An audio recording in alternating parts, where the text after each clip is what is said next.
Kindled flame. Chapter 2. Firelink Shrine. "Where are we going?" Snugly asked, his voice nearly lost in the howling wind. "The land of ancient lords," Aiolos answered, his words snatched away by the gale. "Lordran, where the bells wait to be rung and a curse waits to be broken." "Will we find what we're looking for there?" Aiolos was quiet for a long moment, his eyes fixed on the world passing beneath them. A tapestry of ruin and faded glory spread across mountains and valleys that had witnessed the rise and fall of kingdoms beyond count. "I don't know," he finally admitted, his voice barely audible above the rush of wind. "But we'll find what we seek. And maybe," he thought to himself, clutching the ember hidden within his tattered tunic, "a way home."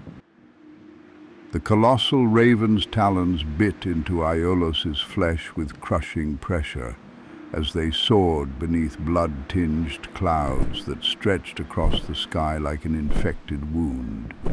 Each beat of its obsidian wings sent waves of force through their bodies, the rhythmic whoosh, whoosh, whoosh, like the heartbeat of some ancient titan.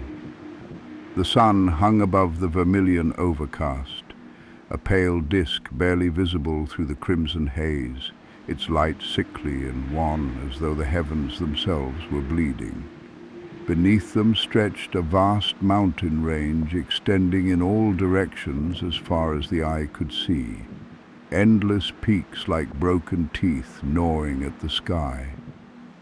But among these lesser mountains rose one solitary behemoth. It dwarfed all its neighbors by a scale so grand it seemed impossible.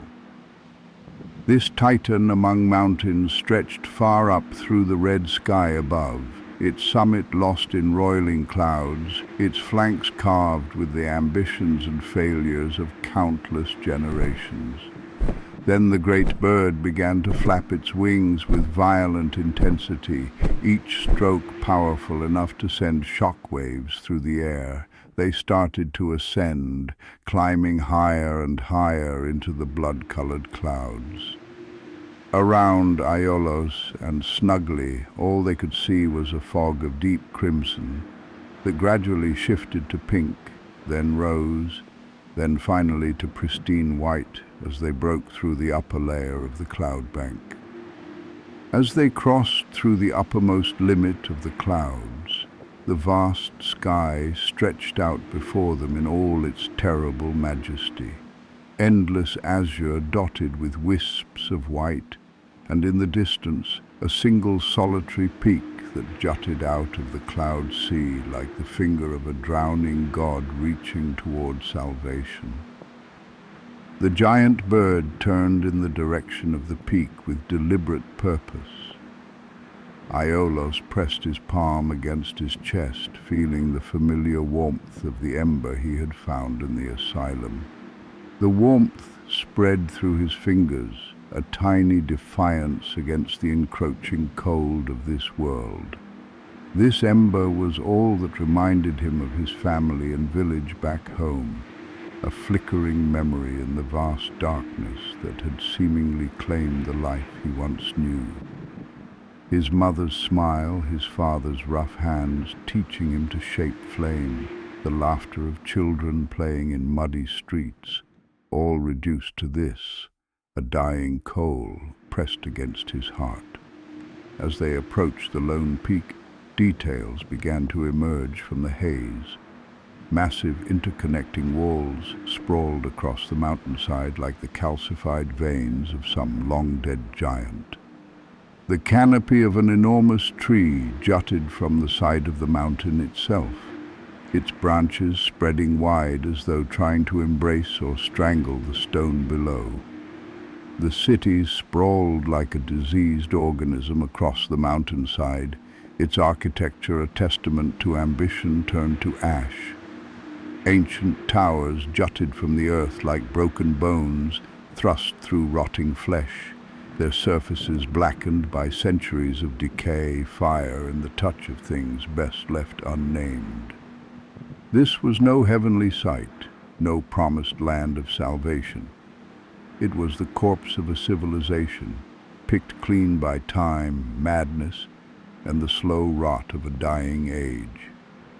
Aiolos looked up at the great bird carrying him and shouted against the wind, "Thank you, great raven, for rescuing us." The great bird's voice boomed back, carrying a note of offense that was almost comical given the circumstances. "Don't insult me, young one. I am a Corvian, not some common carrion bird. Now hold tight, we're about to make our descent." The giant crow tucked its wings and began a screaming dive that sent Aiolos' stomach lurching into his throat. The ground rushed up to meet them with predatory hunger, every detail becoming sharper and more defined with terrifying speed. Stone ramparts, crumbling towers, the bonfire's smoke rising like a beckoning finger. All of it growing larger and larger until impact seemed inevitable. At the last possible moment, the Corvian's wings unfurled with a sound like tearing silk, a thunderous crack that echoed off the ruined walls. The sudden deceleration was almost as violent as the fall itself. Its talons opened, releasing their grip, and Aiolos plummeted the final distance. He crashed into the courtyard with bone-jarring force, the impact driving the air from his lungs in an agonized gasp. Pain shot through his legs, his back, his shoulders, every part of his body screaming in protest. Feathers the size of sword blades rained down around him as the Corvian ascended once more, its powerful wings beating against the air, its cry echoing off the walls. The great bird perched atop a spiraling tower that seemed to claw at the sky with architectural desperation, watching him with eyes like burning coals set deep in its massive skull. Aiolos dragged himself upright, his limbs trembling, tasting copper, blood in his mouth where he'd bitten his tongue. He spat red onto the cracked stone and took stock of his surroundings. The courtyard around him felt strangely calm, yet profoundly solemn, like a graveyard at twilight. Cracked stone benches sat arranged like around a central bonfire that burned with unnatural persistence, its flames dancing and crackling. Ancient urns lined the perimeter, their surfaces crawling with moss and decay, holding water that had long since turned to brackish sludge. The massive oak tree that dominated one side of the space, its trunk thick as a house, its branches spreading wide to provide shade for the bonfire below. The oak stood impossibly tall and vital amid all this decay, its leaves rustling in a wind that carried whispers of ages past. Vines strangled the surrounding walls like grasping fingers, and weeds thrust through every crack in the stonework. Above it all loomed the great tree, not the oak, but something far more ancient and terrible. It had burst from the mountain itself, its trunk disappearing into the rock face as though the stone had grown around it.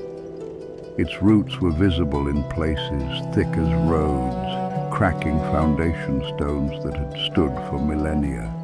The bonfire crackled and hissed, its flames casting dancing shadows that seemed almost alive, almost purposeful in their movements.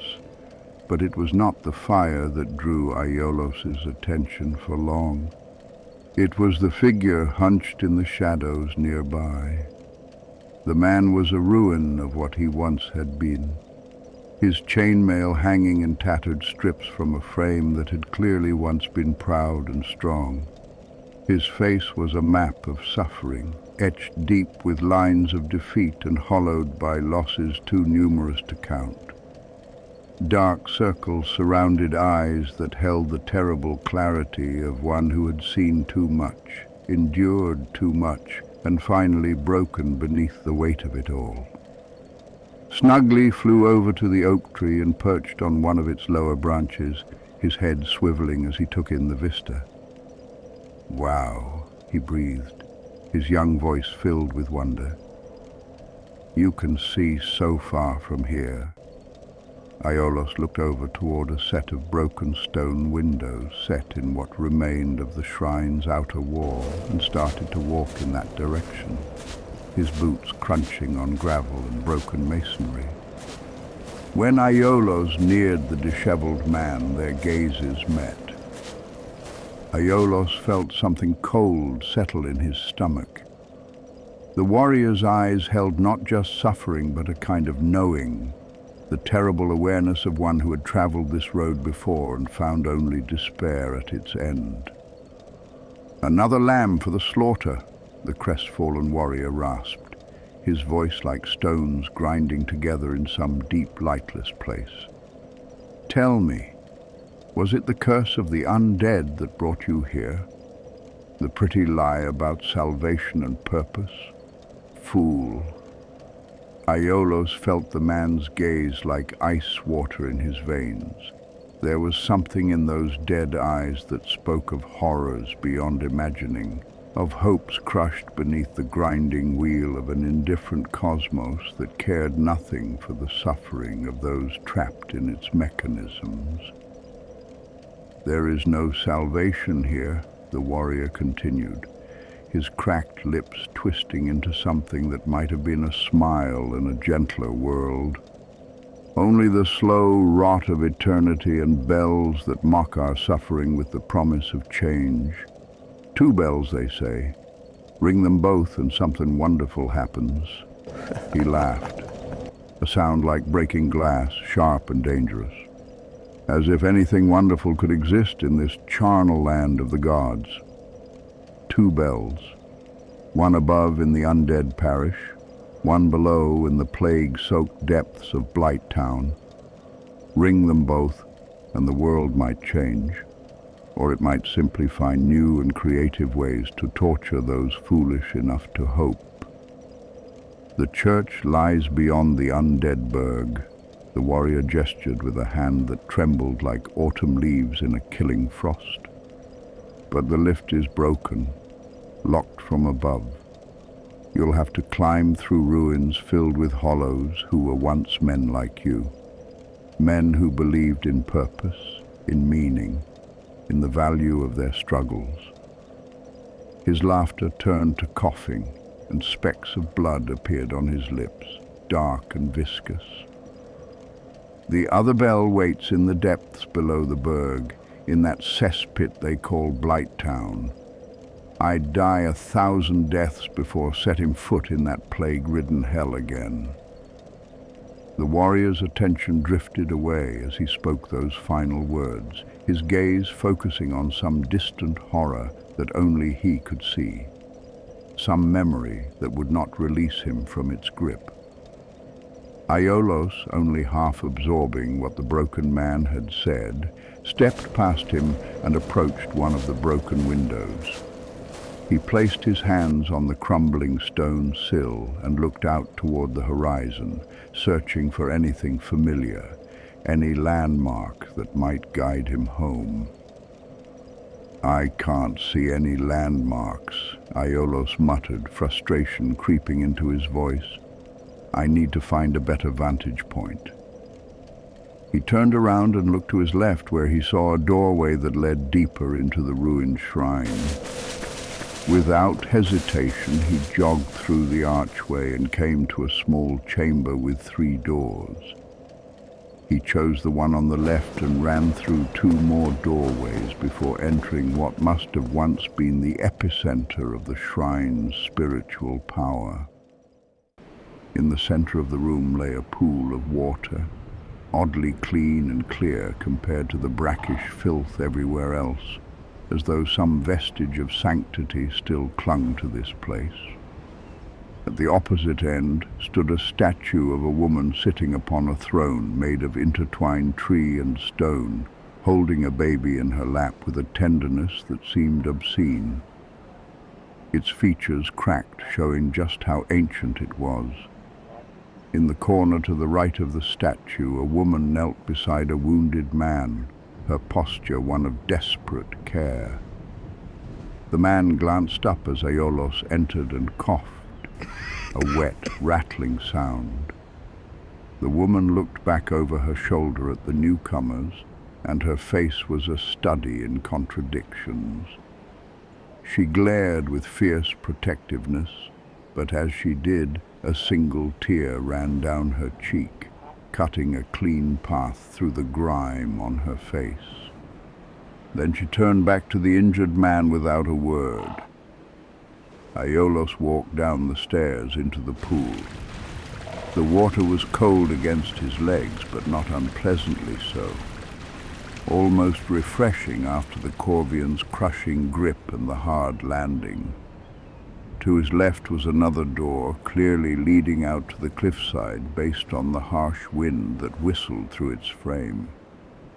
He jogged through the water, up the opposite stairs and out into a completely crumbled section of the shrine. Walls had collapsed here, leaving only skeletal remnants of what had once been a prayer chamber.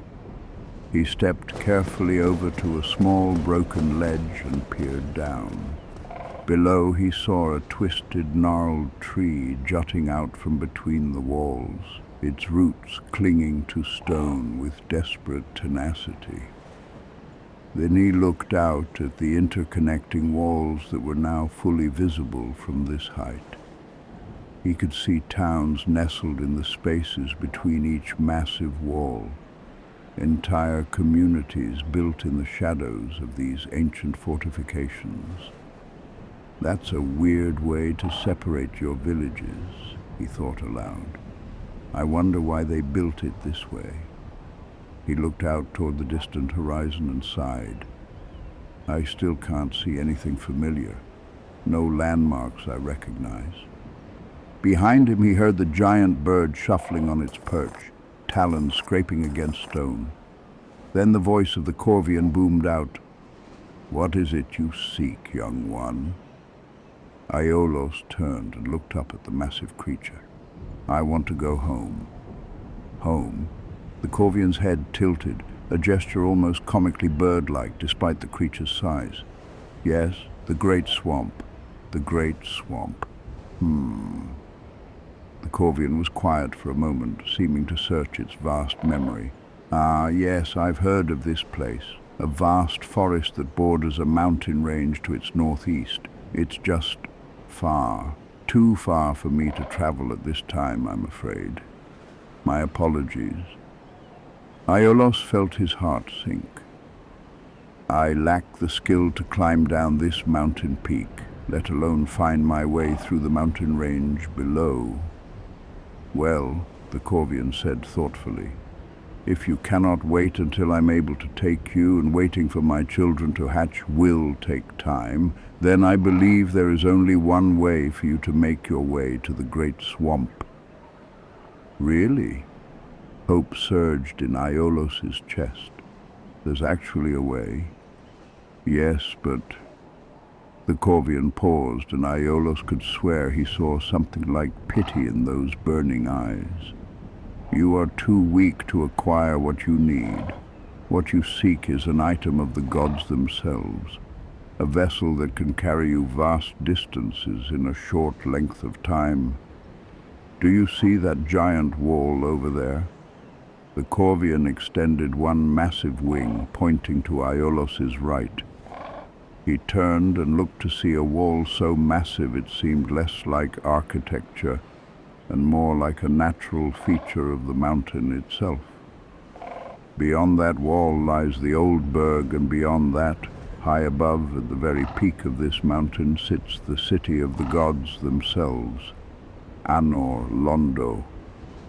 Snugly flew over and landed on a stone perch just above Aiolos, his eyes wide as he listened with rapt attention. "In that city," the Corvian continued, "you will find what remains of the lords of the realm. If you can prove yourself worthy, if you can demonstrate the strength and will that the gods expect, They may bestow their favor upon you, but as I said, you are far too weak to make such a journey now. You would die within hours. But I have to try, Aiolos protested, desperation creeping into his voice. Then you will die, the Corvian said flatly. Aiolos stood in silence for a long moment, the weight of the Corvian's words settling on his shoulders. The giant bird looked over its shoulder toward the family huddled near the statue, then back to Aiolos. "Young one?" "My name is Aiolos," he interrupted, frustration boiling over.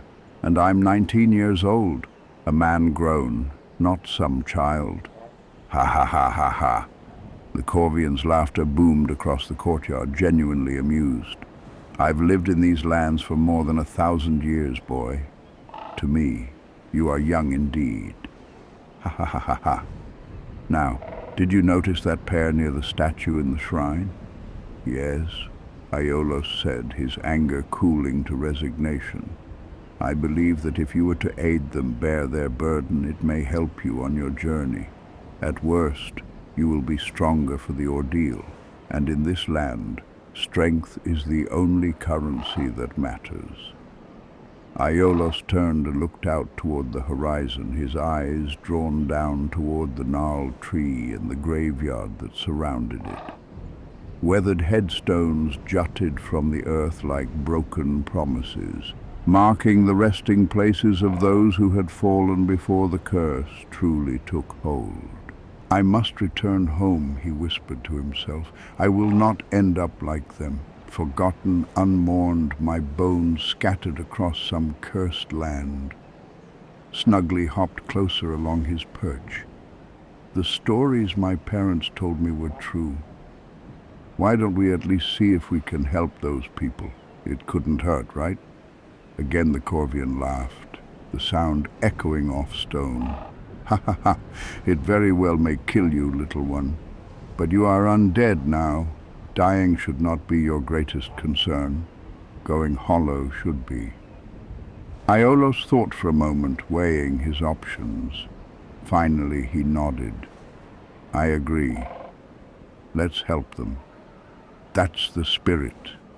The Corvian ruffled its feathers approvingly. Aiolos re-entered the shrine, his boots splashing into the clear pool. He turned left and started walking toward the pair huddled near the statue. As he ascended the stairs, he took a moment to observe the monument more closely. Covered in vines and moss, the statue depicted a woman of serene beauty sitting upon a throne made of both stone and living wood, as though the two materials had grown together over centuries. The woman was holding a baby in her lap with infinite tenderness, her stone face frozen in an expression of maternal love that seemed to mock the decay surrounding it.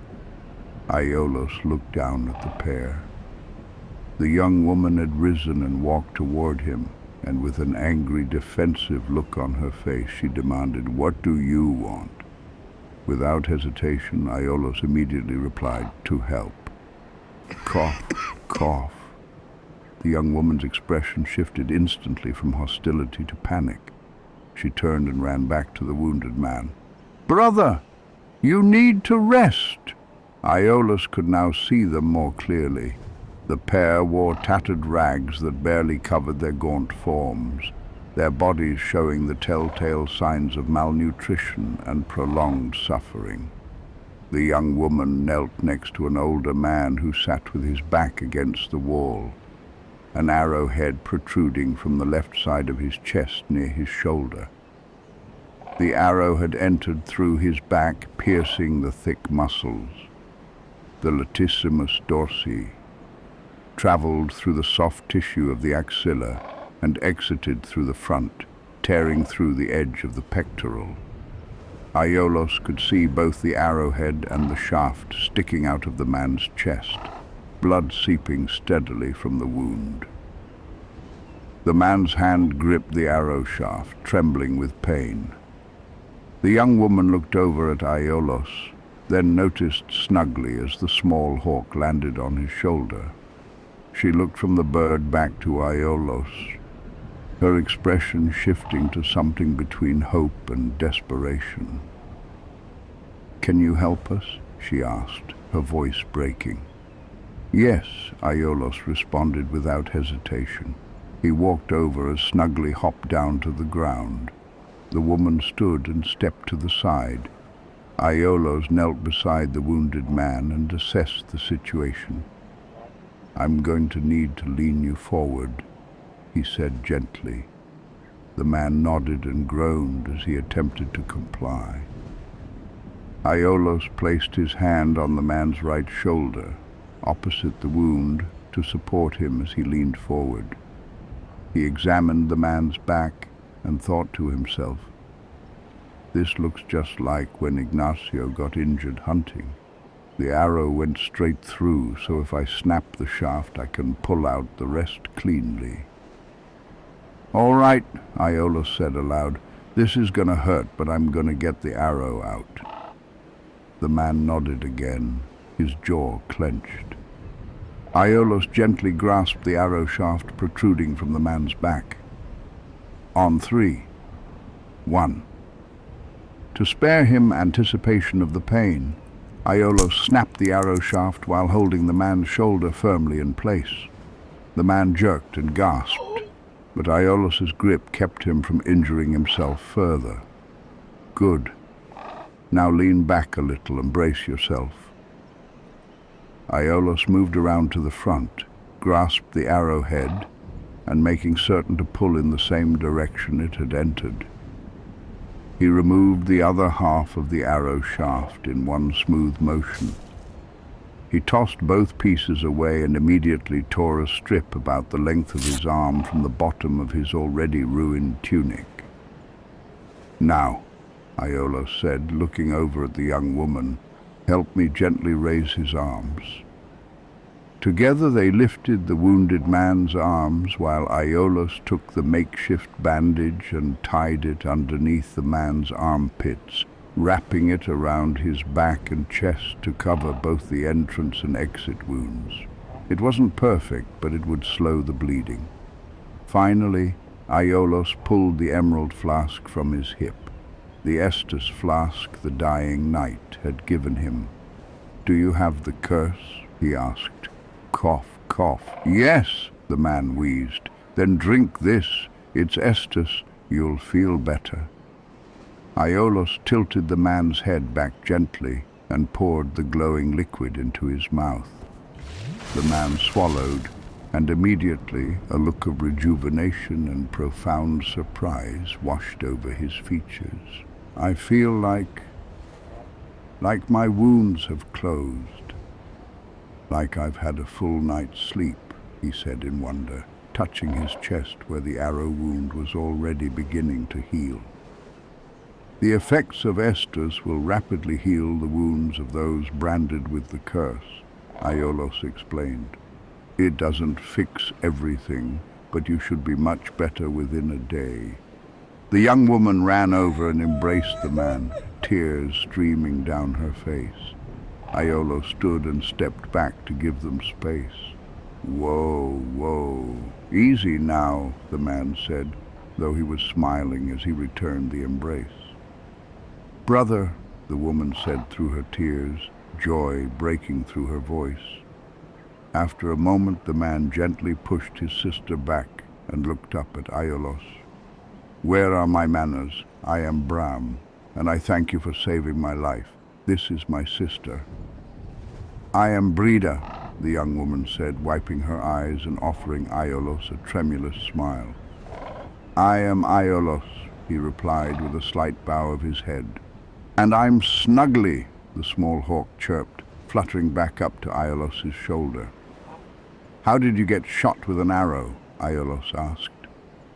"Escaping the Burg," Bram said, and the siblings exchanged a dark look.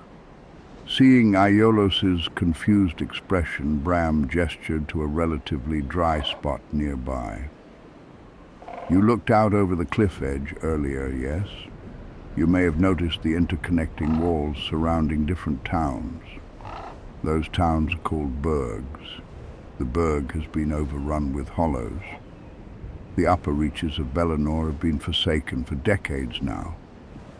So you were run out of town? Aiolos asked. Not exactly, Mum, but it seems you have some time. So, in thanks for saving my life, I'll tell you about our escape from Bellinor's lower district. Bram settled himself more comfortably against the wall and began his tale. Far beyond the outer walls, deep within the Burg, there was a place once called Bellinor. Its lower district was the last bastion of purpose and sanity in these parts.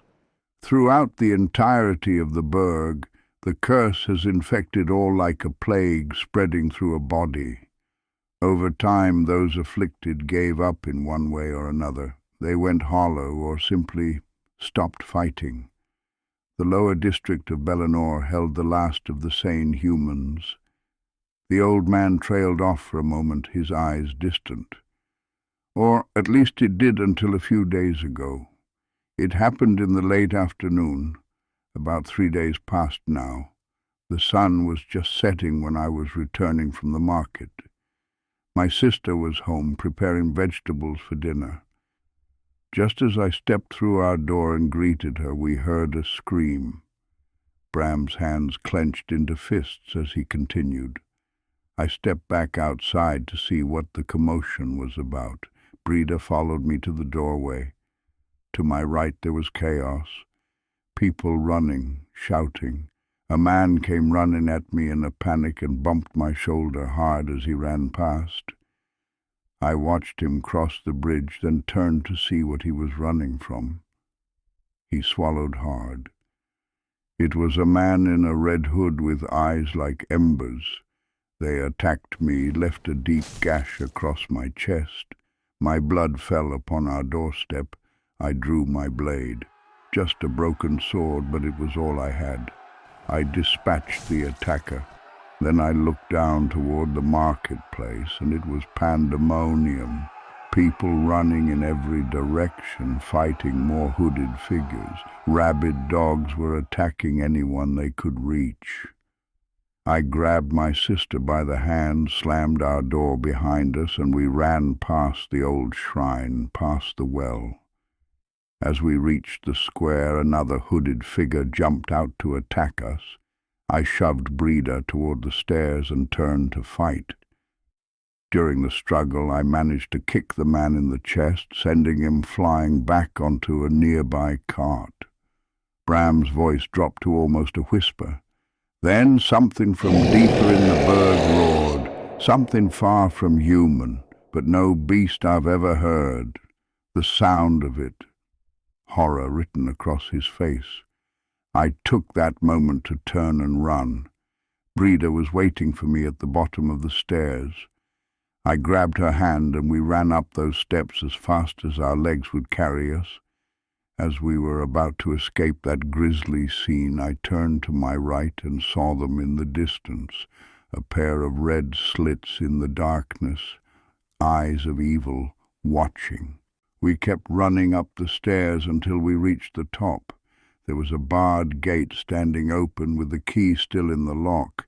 We slammed it shut behind us, but in our panic the key fell out and tumbled down the stairs. We couldn't reach it. The gate was already closed. We found ourselves in the upper Burg, near the ramparts. Still holding my sister's hand, we made a run for it. We crossed a bridge, and that's when an archer spotted us. We ran past him and down some steps, but then we saw them, a group of hollows huddled together on a bridge to our left. We just kept running, and that's when I caught this arrow in the back. He touched his chest where the wound had been. We followed the path here to Firelink Shrine. It seems a small group of them followed us part way, but they won't enter the shrine itself. And the lift is broken, so we can't even make our way to the back entrance. Aiolos thought back to the crestfallen warrior's words. That disheveled man mentioned something about a broken lift. In the room next to us, there's a set of stairs leading to what should be the entrance to the lift, Bram explained. But it's broken. Both elevator platforms are locked at the top. You sound like what you need isn't a lift or even a way back, Aiolos observed. You need a miracle. Bram gave a weak laugh. Perhaps there's a man who arrived here not too long ago. He looks like a cleric of some sort. While I wouldn't dare to ask him for anything, maybe he might be kind to you. Though I wouldn't bet on it. He paused, then continued with obvious reluctance. Actually, there's something you could do to help us if you were willing. Aiolos nodded his head in acknowledgement. Our younger brother, he was with a friend deeper in the quarter when the attack happened. Could you try to find him? I know it's likely he's... Bram's voice caught. He's probably dead, but he always wore a metal bracelet on his right wrist. If you could find it and bring it back, we would at least know what happened to him. Please. Aiolos felt concern wash over his face. The thought of searching through a hollow-infested district for a boy who was almost certainly dead filled him with dread, but he couldn't refuse. First, let me see about that cleric in the lift, he said. If the barred gate is locked, as you said, then we'll need to find our way to the back entrance somehow. Let's go, Snuggly. The pair turned to leave, and Snuggly called back over his shoulder, We'll find your little brother, I promise. But the danger, Breda protested. That thing will surely kill you. Aiolos turned back toward the bonfire, and despite the fear coiling in his gut like a serpent, he said with as much confidence as he could muster, I am a pyromancer of the great swamp, and I fear nothing. The words felt like a stone dropping into the pit of his stomach. The asylum demon's face flashed in his mind, that grotesque visage, those burning eyes, the hammer descending to crush him into paste. He started to walk away and called back, I will return. He said those words more for himself than for them. He stepped down the stairs, his boots splashing into the clear water, and crossed the room. He glanced at the Corvian, who looked at him briefly, then quickly looked away. Aiolos returned to the bonfire and looked over at the man in tattered chainmail armor. He said something about a bell above in the Burg, Aiolos thought. Snuggly fluttered over and landed on a branch of the great oak tree, watching. Aiolos stepped toward the crestfallen warrior, and as he drew closer, the man looked up. Oh, your face. My face? Aiolos asked, confused. Yes, your face. You look like you've gone nearly completely hollow. Aiolos's hand moved up instinctively to feel the skin on his face. Before his fingers touched his cheek, he caught sight of his hand, wrinkled, mottled, almost withered. The skin was gray and lifeless. He touched his face and felt the roughness, the lack of warmth, the texture of something more corpse than man. How can I stop my hollowing? He asked, a note of panic creeping into his voice. Stop your hollowing? Ha ha ha. You never know. Going fully hollow might solve a few problems. No more pain, no more fear, no more memories to haunt you. Up. How do I reverse it? Aiolos demanded. Reverse it? Well, the warrior leaned back, enjoying his moment of superior knowledge. You need humanity. You could steal humanity from another, or you could pillage it from the dead. I don't understand. Oh, you don't know? The warrior's eyes gleamed with something like malicious amusement. As a hollow, you can feel the humanity within another person or corpse. Place your hand on the chest or back of the individual, and if they're dead, you can remove their humanity and take it for yourself. Just reach in and pull. Aiolos's face turned from confusion to concern, then to horror. The implications crashed over him like a wave. To steal the very essence of another person, even in death.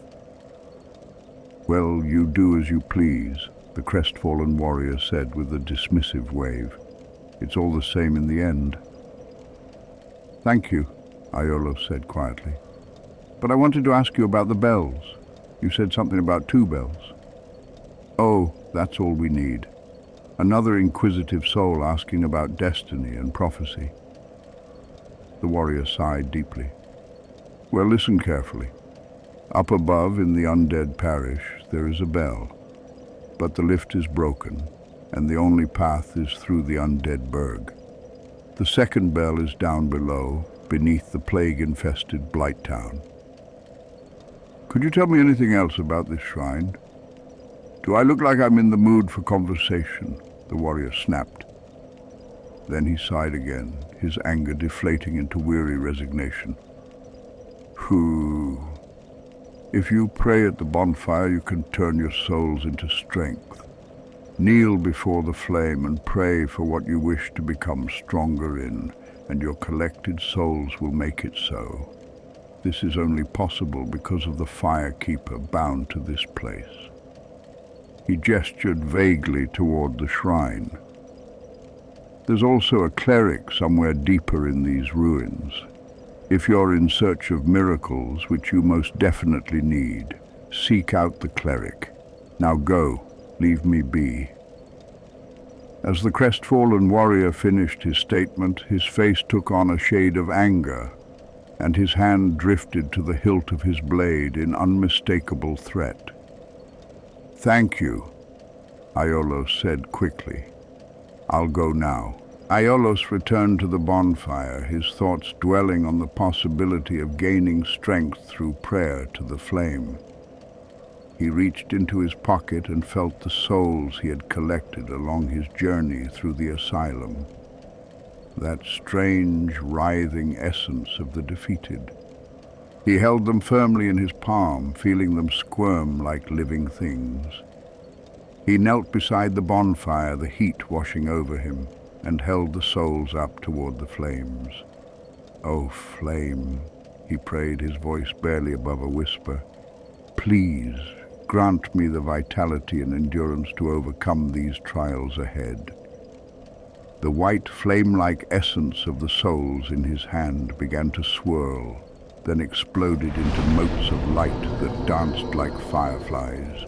They circled around Aiolos, drawn to him like moths to flame, and absorbed into his form.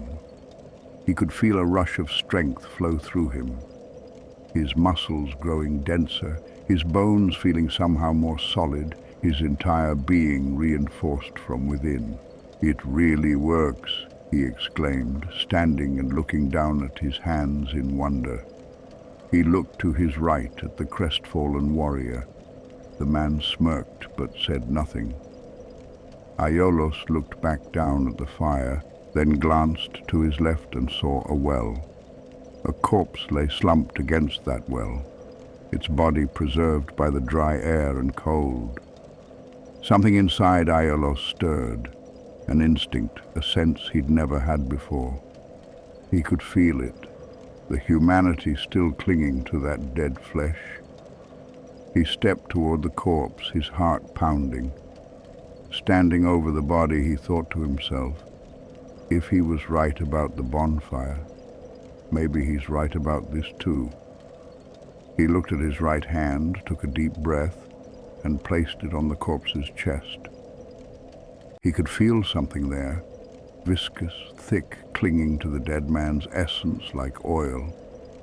He wrapped his fingers around it conceptually, not physically, and pulled. A black, diamond-like flame writhed and wriggled in his hand. Dark purple shot through with veins of deeper black, simultaneously beautiful and repulsive. The humanity of a dead man crystallized into this tangible form. It felt similar to a soul, but different, heavier. He stepped back over to the bonfire and again assumed the position of prayer. He held the dark, writhing thing in his hand and squeezed. It popped like a bubble and turned to particles that swirled around him before entering his form. He could feel the rush, the surge, as his skin filled with warmth and life. His body felt human again, truly human, not the shambling mockery he'd been becoming. He stood back from the bonfire and looked down at his hands. They were smooth, light tan in color, warm with circulating blood. The transformation was remarkable. Snugly fluttered down, landing on a broken stone chair nearby. Wow, it really worked. You look so different and happier. I feel different, Iolo said, wonder in his voice.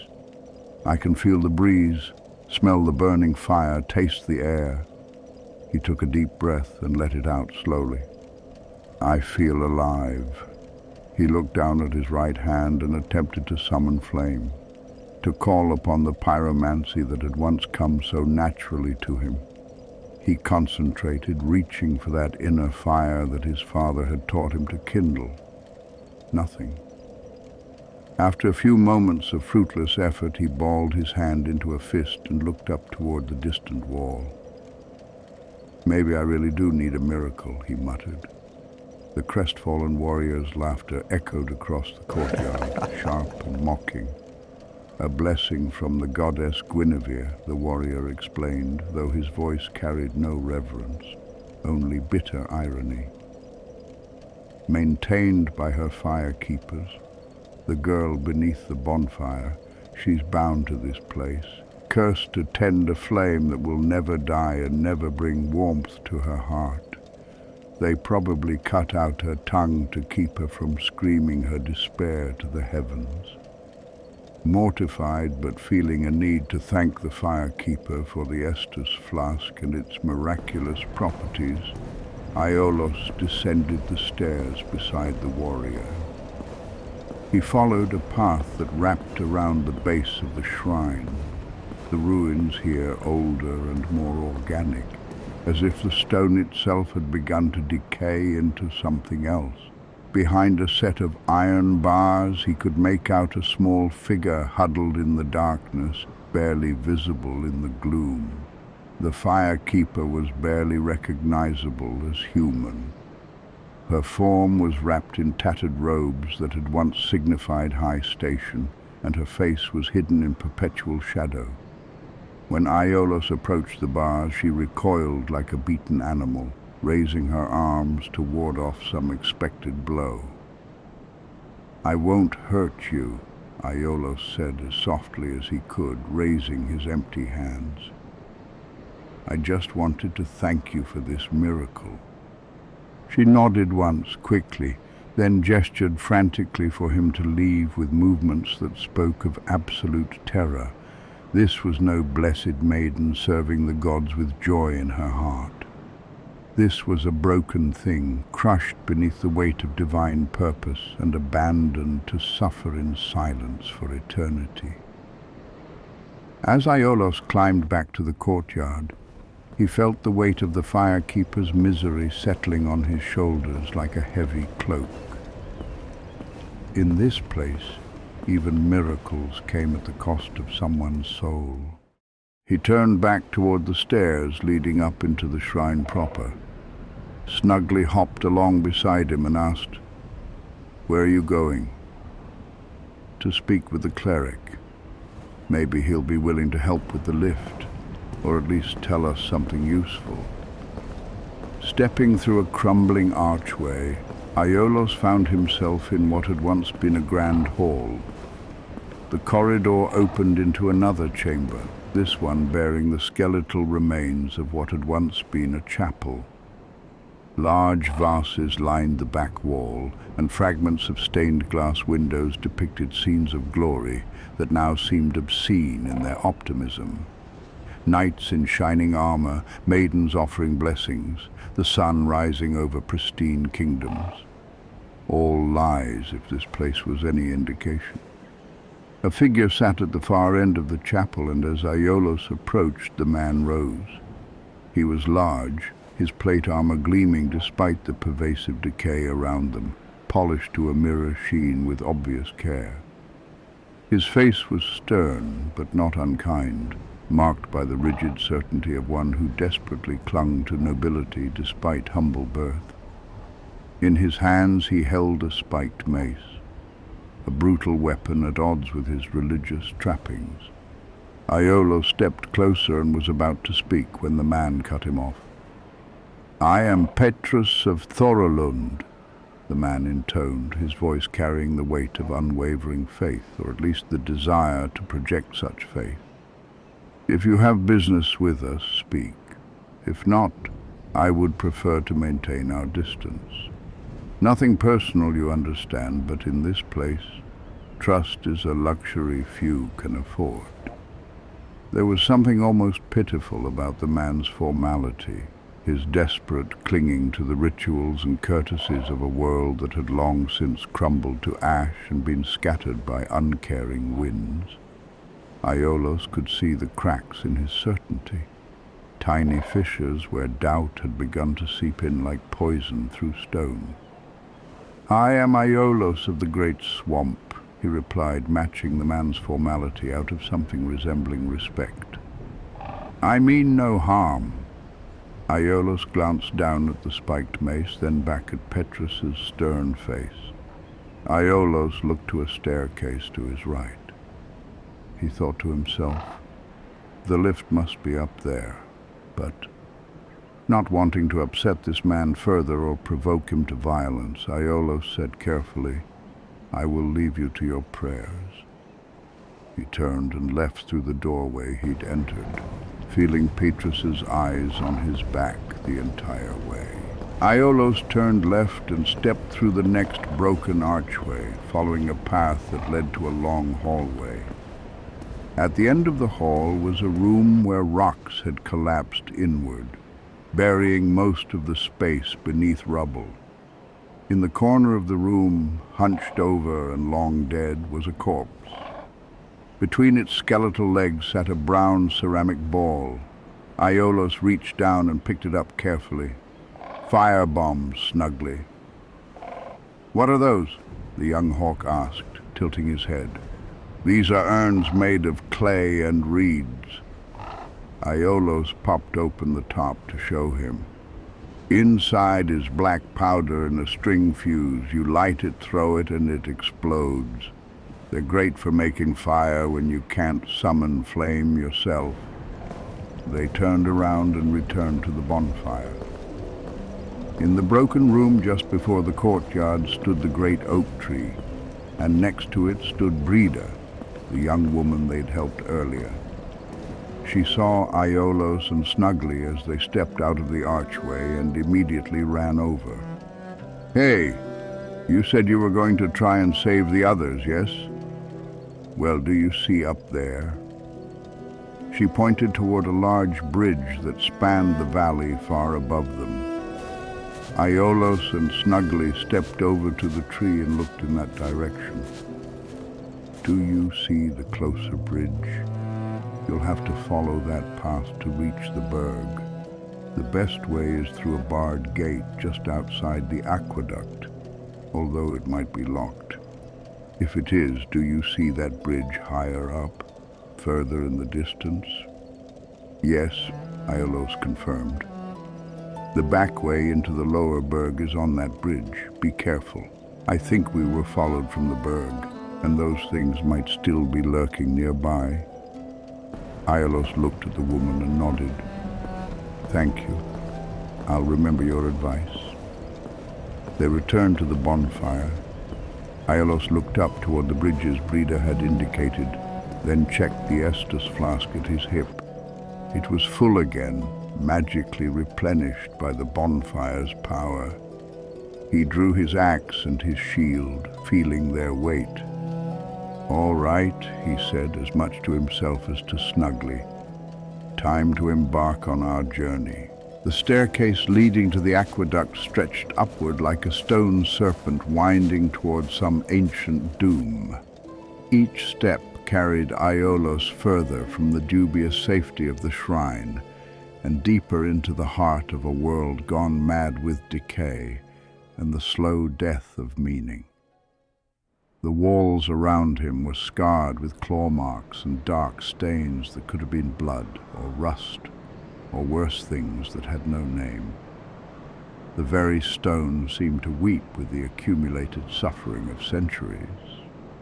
A ceramic firebomb suddenly exploded against his shield as he neared the top of the stairs, coating the metal in alchemical fire that burned with unnatural persistence, clinging like living hatred. The hollow that had thrown it stood on a precipice overlooking a vast ravine, its clothes hanging in tattered strips from a frame that had once been fully human. This was what awaited him, what awaited all of them eventually. The slow erosion of humanity, the gradual surrender to madness, until nothing remained but appetite and the vague memory of what it had once meant to be alive and whole. Aiolos charged the hollow, his axe cutting through the fetid air with a whistle. The creature tried to grab him with fingers ending in blackened claws that spoke of long nights spent digging through carrion and filth. Behind them both, another hollow approached with a battle axe raised high, its movements jerky and uncoordinated but no less deadly. The melee was brief and brutal. Aiolos's axe found flesh and bone, and bodies tumbled over the precipice into the ravine far below. Their screams echoed off the stone walls until distance swallowed them whole, leaving only silence. Aiolos stood alone on the precipice, breathing heavily, his hands slick with blood that was not entirely his own. Each kill came easier than the last, more mechanical, less horrifying. And that terrified him more than any of the monsters he faced.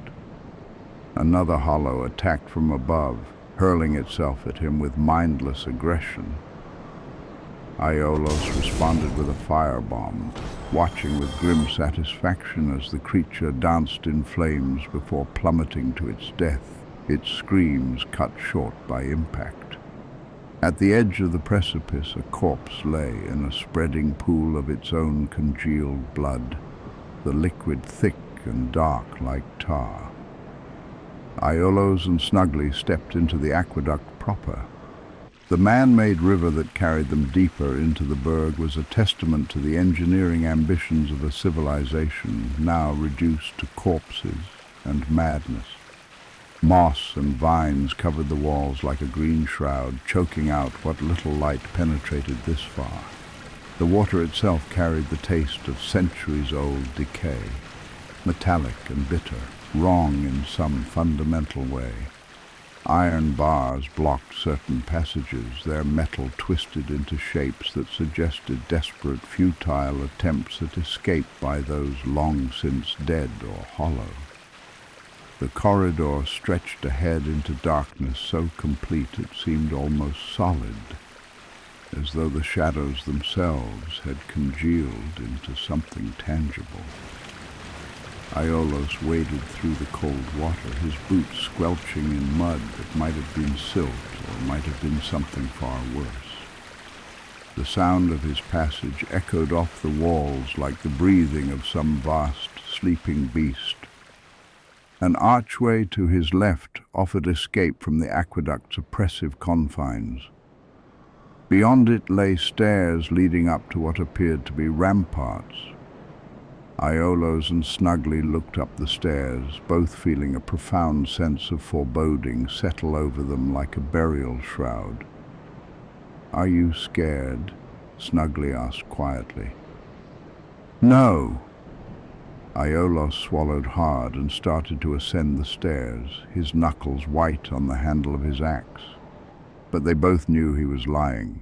The journey had truly begun, and ahead lay the undead Burg, a maze of madness, monsters, and the accumulated suffering of those who had come before and failed. Behind them, Firelink Shrine waited with its broken promises and cursed bonfire. Ahead lay the bells, the truth and the weight of a choice that would echo through the ages. The wheel of fate continued to turn, grinding hope and despair into dust. And Iolos, pyromancer of the great swamp, branded with the dark sign and chosen by prophecy or cruel chance, climbed toward his destiny one terrified step at a time.